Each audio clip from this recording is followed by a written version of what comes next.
Pennsylvania. That's an interesting way of saying Pennsylvania. The Eastern Assassin, Larry Holmes.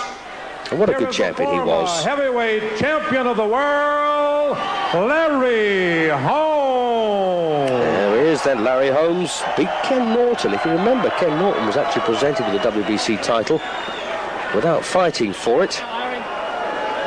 Hi, gentlemen. Way back in '78. Lost it in his first defence to Larry Holmes. Okay, a nice clean fight. Shake hands and come out. Larry Holmes, of course, then added the IBF version with a 12th round stoppage of James Bone Crusher Smith. That was November of '84.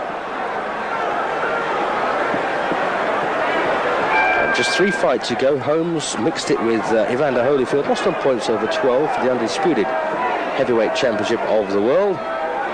Put up a good performance. And of course, that was hot on the heels of that upset win over Ray Mercer.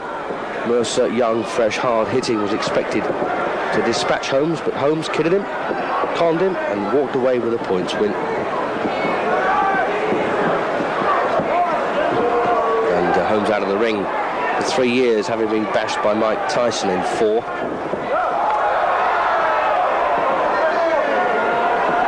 And prior to that, of course, he was out of the ring for 2 years, having lost, I thought, controversially to Michael Spinks back-to-back on points over 15 rounds for the IBF title.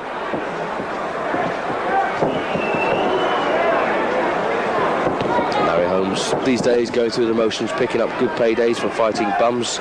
No offence, of course, to any of his opponents. But really has been through rather lean spell, Larry Holmes. And of course trying to cash in and get himself another crack at either Lennox Lewis or Riddick Bowe. And I dare say that's going to be possible.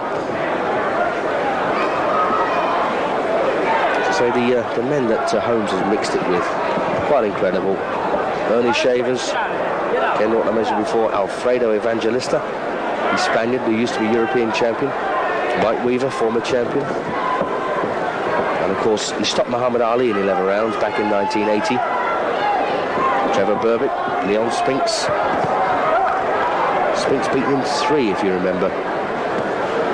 Jerry Cooney, of course, that was a good one. 13 rounds before he dispatched Cooney back in June of '82. Another European champion, Lucien Rodriguez, beaten on points over 12. That was followed by a win over Tim Witherspoon. And then Marvis Frazier bashed in around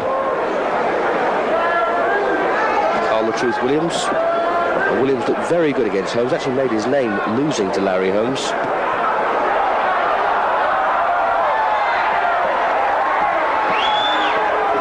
Larry Holmes has learned to play with men like Lakusta.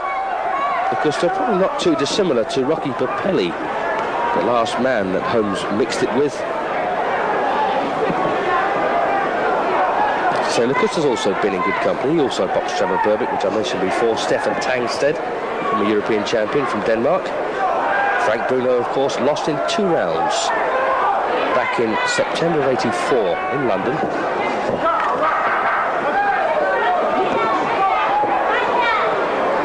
So Willie DeWitt, Rodney Frazier, Michael Dokes. Dokes took 7 rounds to stop Lakusta back in '88. Holmes taking the opening round quite clearly. This was scheduled for 10.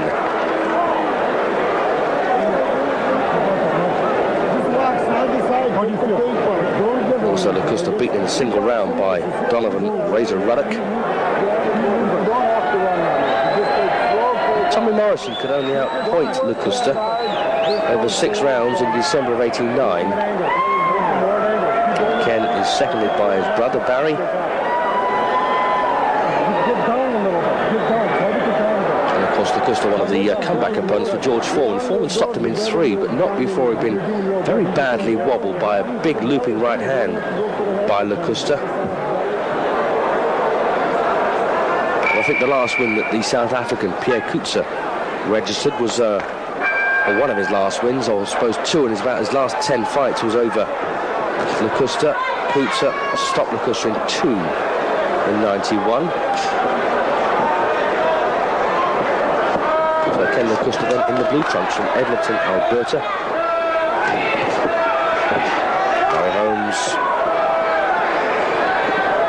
Eastern Assassin from Eastern Pennsylvania.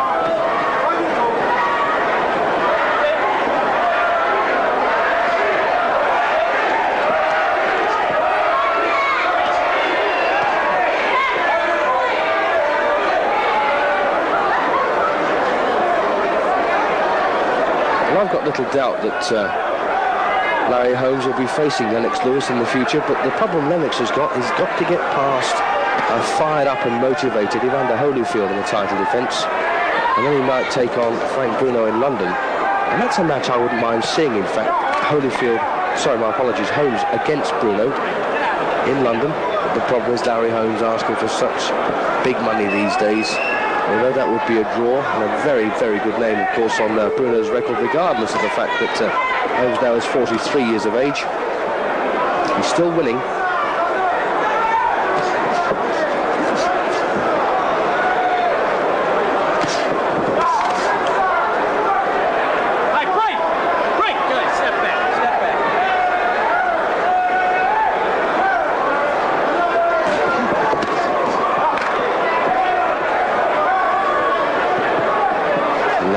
Treating his fights these days almost as public workouts.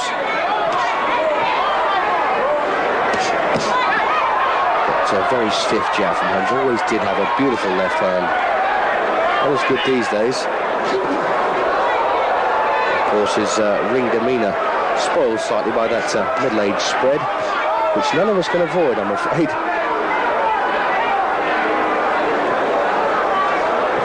Just a little roll of fat there over the top of his trunks.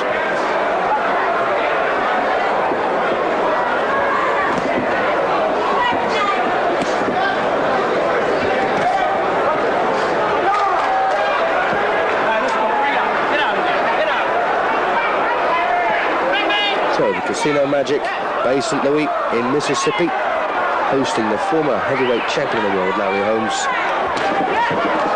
against Ken Lakusta, matchmaker for this one, Bo Williford, an old pal of mine. He fought a gorilla. In fact, it was an orangutan. Great story. Some of you, I'm sure, would have read it or heard about it, but very well worth hearing from the man himself, Bo Williford. So Larry Holmes then, sporting the taps gloves with Lakusta at the end of the second. Rocky Marciano. Don't forget that Holmes is just a whisker away from equaling Marciano's 49 unbeaten streak. When Spinks came along and upset the apple cart.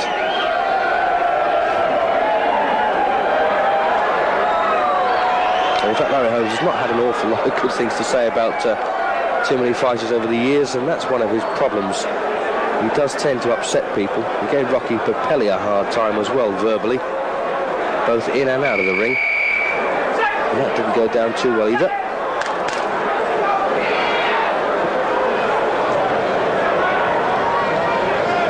So Ken Lakusta then, same age as me, and I tell you something, I would not go through this kind of physical exertion at this age. I'll leave it to these big fat fellas. Of course, heavyweights can go on so much longer than the lighter weights. They don't rely on lightning reflexes and zipping around the ring. They just need to stand there and almost plod on occasion.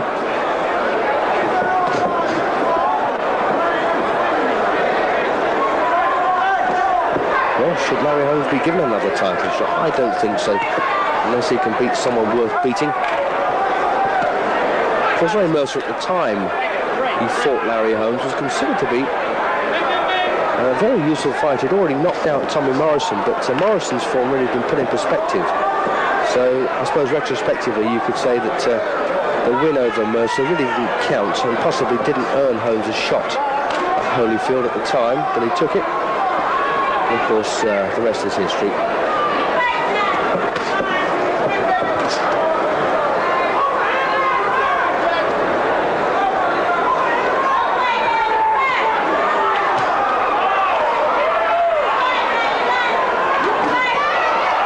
Think that Larry Holmes took part in 23 consecutive world heavyweight title fights. Must be very difficult for him to motivate himself against men like Tim Anderson, Eddie Gonzalez, Michael Greer, Art Card, Jamie Howe, for goodness sake. But he's kept busy.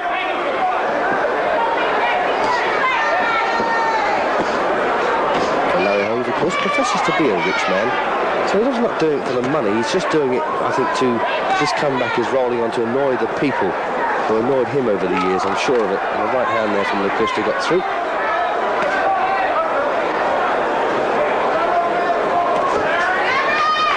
Never was too happy about the press coverage of his career. So now he's sticking around to make us all pay for that. Must admit, I was a big fan of Holmes's in the beginning.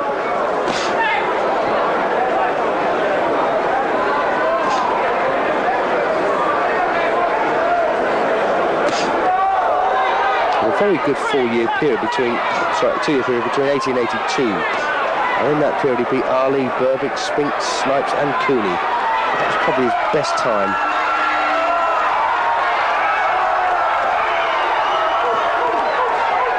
And that straight left of Holmes is a very unnerving, very spiteful kind of punch, thrown from the hip.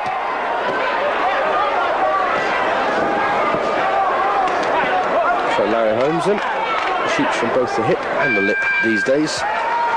It seems to be shooting more from the lip than the hip. So 3 rounds gone. Larry Holmes quite comfortably strolling his way through them.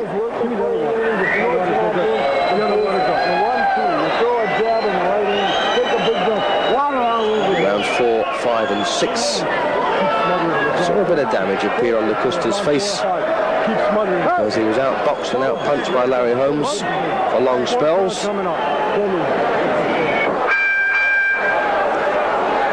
So into the 7th round then of a schedule 10 in the heavyweight division. Larry Holmes steadily dismantling Lakusta. Sorry, round 4.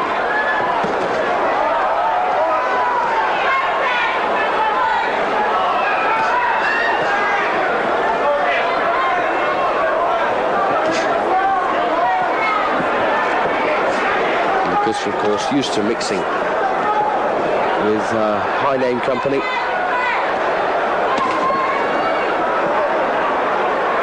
And complaining of a clash of heads. Referee Elmo Adolf, great name. Of course, this area of the United States, Mississippi, very strange kind of area. Lots of strange names, strange customs, strange carryings on.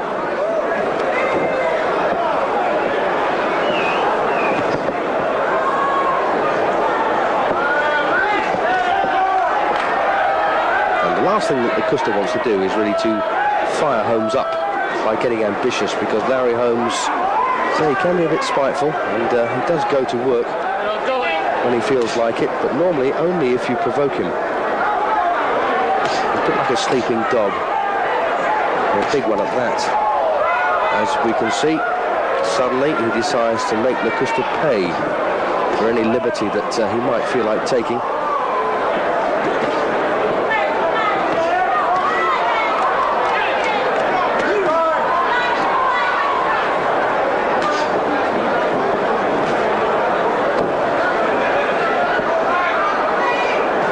When you consider Larry Holmes' record, it's absolutely superb. 56 wins, 4 losses in 60 outings.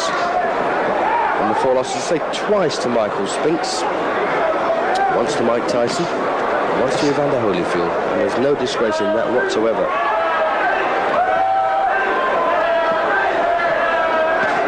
And Ken Lakusta now fast approaching the point where he's lost as many as he's won.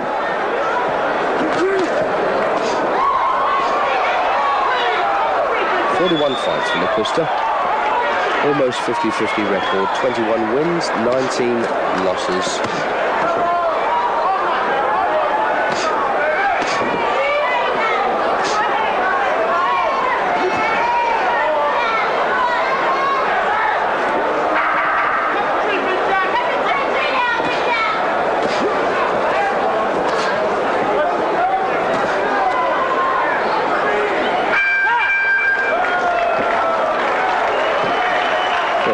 then Larry Holmes walks away with another round under his belt.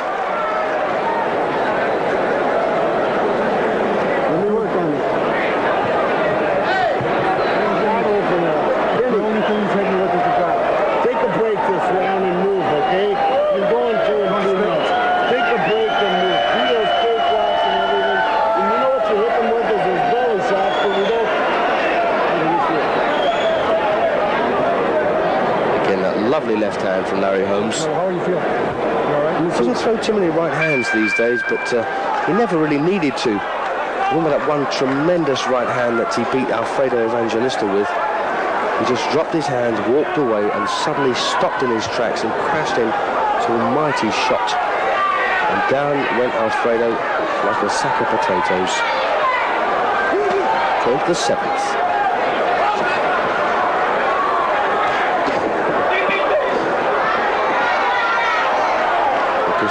Swollen and marked under both eyes, and now cut around the left eye. The blood there just smeared across the side of his face. The referee taking a very close look at Lakusta. Stop! Stop! And ironically, the referee, they didn't stop the action to check the cut, but to instead get some tape cut off the glove that had worked itself loose.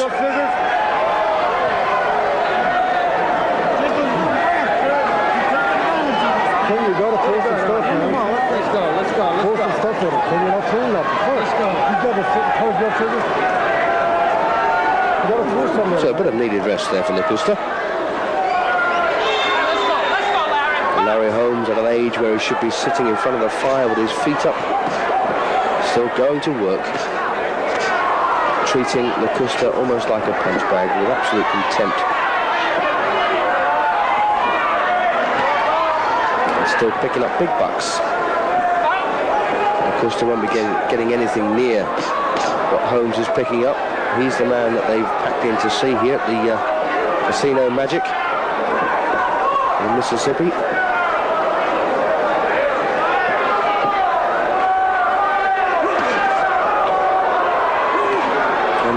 Rumour has it that Larry Holmes actually picked up about $80,000 for fighting Rocky Papelli, which is ludicrous money. But as I say, as long as he attracts the crowds and the media, i.e. television, they're going to welcome him on the shows and also pay him the money that he does desire. Of course, they're getting through with a cluster of punches. And if nothing else, he was game.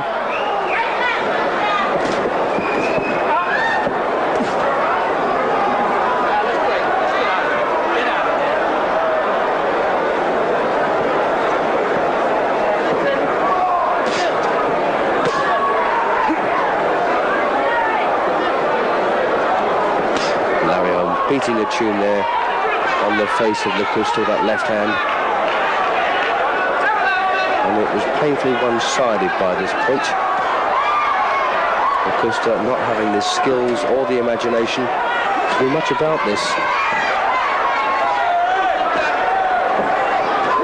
So I'd like to see Mickey Duff bring Larry Holmes over to London, just to see how he can do with a big strong man like Frank Bruno, not the washed-up sorts like Lakusta. And Everett Martin and Papelli, of course.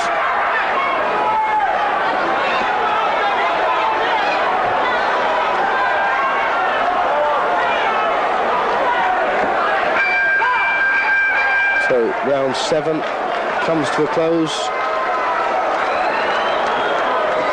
And this fight now on its last legs. Bad cut on the left eye. That's it. Brother Barry there kicks. Bad cut on the left eye. That's it. And Brother Barry there calling the referee over. The doctor says, well, it's okay. But how does he know? I'm going to call the fight. Put that press on that lower part because it's going to start swelling up even more. And the last thing a fighter needs to do when he's got a swelling under the eye or a bruise under the eye is to blow his nose, because all the systems and tubes are linked in that area and the eye swells up instantly. I can't go anymore. I can't see very good. Yes, that's the problem with Lakusta. Badly cut on the left eye, swollen too, having trouble with his vision. So very sensibly, referee Elmo Adolf accepted the corner retirement as Larry Holmes once again racks up another win, this time in 7 rounds. And as I say, rather a painful one-sided beating there for Lakusta. And the crowd booing. They wanted to see Lakusta come out again for the 8th and get himself battered into submission rather than having to quit on the stool with a nasty injury. But he lives to fight another day. Or as Frank Bruno puts it, he fights to live another day, which is a rather strange way. But I think we know what he means. Well, I hope you've enjoyed this lunchtime action on Eurosport. Don't forget, this evening, live on Eurosport, triple world title fights from Glasgow. Ladies and gentlemen, Pat this Clinton bout and was Paul stopped Weir. at the end of the 7th round through Don't miss it. advice from the challenger's corner. And the winner by retirement, Larry Holmes.